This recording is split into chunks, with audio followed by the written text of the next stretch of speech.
know about how much it actually impacts everybody living in it. Now, driving back to SLO from Thanksgiving break, I couldn't help but notice all the signs that were put up by farmers along I-5. Signs saying, Congress created the Dust Bowl, water equals jobs, less water means higher food costs. And just like many of you in the room who grew up in California, I've grown up with this and experienced the change that's been happening. And for those of you that have just moved here to Cal Poly from out of state, you're now living in it just like the rest of us. Everyone, especially farmers, are affected by this. And it's not going to go away anytime soon, although it is slowly getting a little better. In her 2014 article, A Simple Question, Where Does Your Water Come From? By Elizabeth Dowry, she explains that over the last 1,000 years, California has been in a drought for 370 of them. So this is going to stick with us, and it's going to take a while to get away if we don't do something about it fast. We all need to come up with a plan together and work together to figure out a solution to lessen the stress on farmers and lessen the stress on the state. Now, first I'd like to start out by recognizing that California is probably the agricultural powerhouse of the entire nation. While it's producing over 13% of the entire nation's crops and is shipping them around the world. Now, you'll notice that the area in red in the middle happens to be the Central Valley, and this is the area where the most amount of crops are produced. And in 2014, which is where this is pulled from, it was the area that was hit the hardest. And as you know, farms take a lot of water to run, and therefore they're affected the most by this drought. An example of this can be found in San Diego County. In Biocycle's 2008 article, California Drought Compounds Water Crisis, it was found that during that time, water to the local delta was cut by 1/3 in an effort to conserve water. Because of this, farmers in that area were devastated because they relied on about 60% of their water supply to come from that delta, and crops were destroyed. In fact, Klaus Richard's 2014 article, What We've Learned About California Droughts, states that farmers in these areas and the rest of California lost about $2 billion. Now that $2 billion isn't just the farmers' revenue. That is our country's food, and that is our state's food, and that is the world's food. And it's also what we're known for. Now in 2015, in a 2015 publication of Sierra Club, Dasha Slater states that that year 400,000 acres of food was left to perish because of the drought. That means that farmers planted it, and because they didn't have enough water, it all died, and we couldn't utilize it. Now, we're all affected by this, but it's getting a lot harder for farmers to survive with these increasing regulations on their water and the state tightening down on them. Right now, many steps that we're taking while helping water conservation is also straining farmers, and it's hurting our California economy.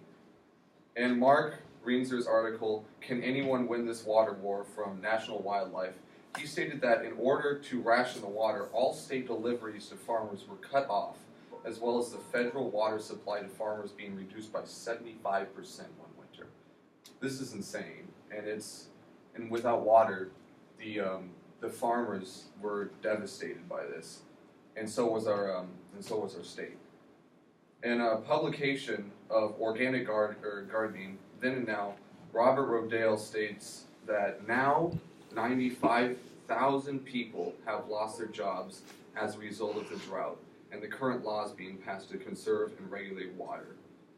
Nobody can fix the fact that we're currently in a drought right now, but what we need to do is all come together and make a plan to solve this solution and work together and release the stress on these farmers so that our state can produce again.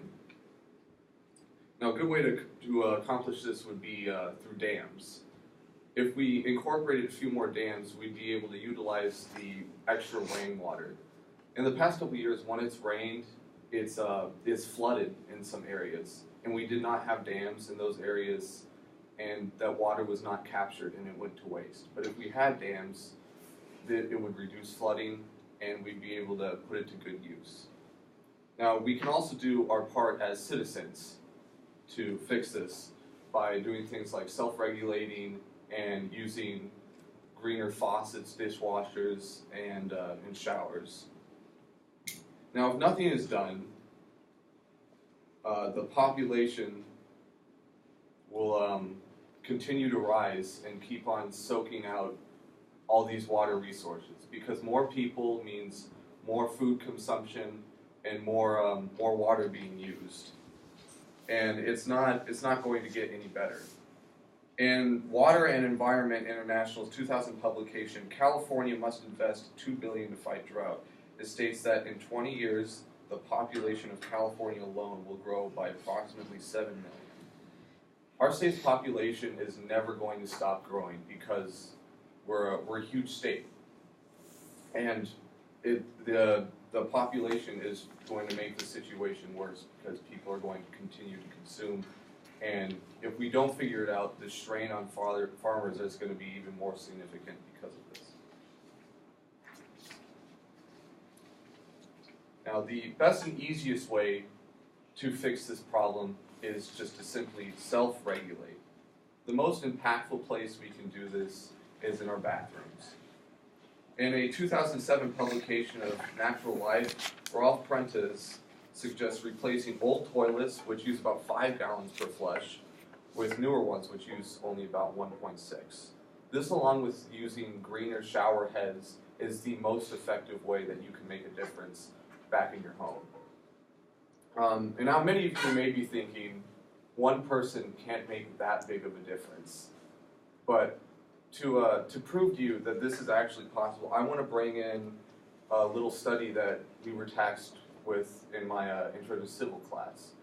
We were told to study our water usage over a couple days, comparing it to a more conservative water usage over the next days after that. And I found that just by changing my shower alone, I was able to shave off about 17 gallons of water from my daily usage, and that amounted to about 4 to 5 minutes off of that.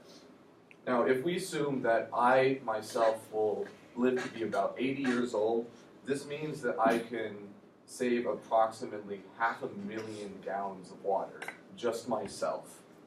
To put that into perspective, this adds up to about an Olympic-sized pool of water, which is incredibly significant.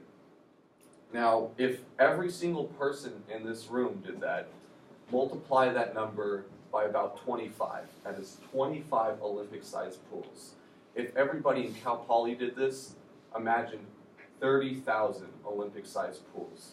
If everybody in California did this, we'd be out of the drought, and we would not have this problem anymore.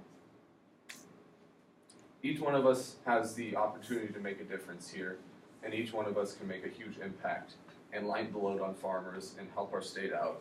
If we all step up, we can do this.